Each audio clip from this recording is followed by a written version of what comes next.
If you ask any audio engineer or music producer what is one of the most important things you need to focus on whenever you're building a home studio, more often than not, the answer will be room treatment. And there is a reason for that.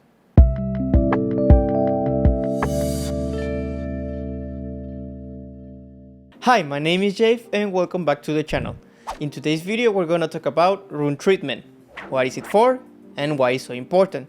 We're going to scratch the surface on this particular and somewhat confusing subject, and I will show you some key concepts that will help you treat your own home studio. The first thing we need to discuss is the purpose of treating a room, and there are a good couple of reasons of doing so. One of the main reasons is to avoid unwanted reflections. The sound that comes out of our speakers will bounce all over the walls of a room, and that's what we call reflections. Now, reflection is a natural part of sound, but there are some reflections that will affect how our ears perceive the sound coming out of our speakers, and we don't want that. What we want is our speakers to sound as flat as they can, so we as engineers can make all the correct decisions while mixing. Another good reason is to control the frequencies that your room may be boosting by nature. And yes, depending on the dimensions, your room may be boosting frequencies without you knowing it. Here is a very good video that can show you how to discover these frequencies and how to control them. Now that we know some good reasons to treat a room, let's discuss on how we actually do it. First of all, you need to consider the dimensions of the room. Do you have a room in the shape of a square or a rectangle? Do you have a big or a small room? You need to adjust your strategy depending on these dimensions, but there are a good couple rules of thumb that can help you make your strategy a little bit easier. The room treatment starts in where do you place your speakers. If you happen to have a square-shaped room, your options are quite limited since all of the sizes are equal. But something that can help you out is to place your speakers some inches away from the wall. What we want is to break the symmetry of the room, and placing your speakers some inches away from the wall can help you with that. For a rectangle-shaped room, what you want is to place your speakers on the shorter side. That way, the sound waves coming out from your speakers will have much more space to travel to, and you will have a much easier job controlling early reflections. Now that we placed our speakers, let's move on to sound absorption. But first, let me explain what absorption is.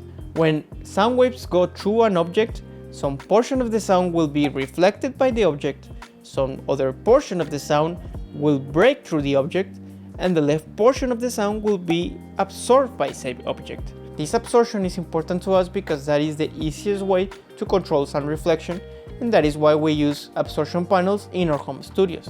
Now you may be wondering which is the best material at absorbing sound. Luckily, this question is already answered. There is a stat called sound absorption coefficient. This is a number that will show you the sound absorption efficiency of a certain material. You can find charts like this one that will show you how good a specific material is at absorbing sound at a certain range of frequencies. The bigger the number is, the better the material is at absorbing sound at that range. Please keep in mind that while absorption is the best way to treat your room, you don't want absorption to be the only way you treat your room. Having too much absorption will feel unrealistic since reflection is a natural part of sound. We want absorption to treat what is called early reflections, since these reflections are the most likely to change how you perceive the sound coming out of your speakers. The most common ways to use absorption panels in a room are in the corners. Since corners tend to accumulate a lot of low frequencies, these panels are called bass traps. Behind of our speakers and on the sidewall directly to our speakers, these panels are used to control the early reflections that we talked about. And on the ceiling, the ceiling panels are called clouds. Another way to control the sound reflections of the room is by using diffusion panels. This type of panels will break and disperse the sound that gets to them into many directions. By using diffusion panels, you will keep in your room the natural reflections of the sound, but in a more controlled way. Diffusion panels are oftentimes put on the opposite side wall that your speakers are placed in. This is to avoid breaking and dispersing early reflections. But there is a type of panel that is a combination of diffusion and absorption that can be put behind your speakers for a more natural sounding room. Lastly, I would like to talk about foam panels. These type of panels are probably the most common ones you will see in home studios, since they are much cheaper than absorption panels. While these foam panels have their usage, especially in vocal booths, I would not recommend using these in your home studio since they are so thin that they don't have much absorption. Plus, you need to glue them to the wall, and that may become an issue in the future if you want to remove them. A more efficient way to treat your room with little to no budget is to have stuff in your room that can break and disperse the sound. Having things like furniture, bookshelves in the corners, decoration on the walls, having blankets behind your speakers, a carpet on the floor. As long as you don't have an empty room, you will have some sort of room treatment. And that is everything for this video, guys. If you liked it or if you consider the content useful, please subscribe to the channel. That will help me a ton.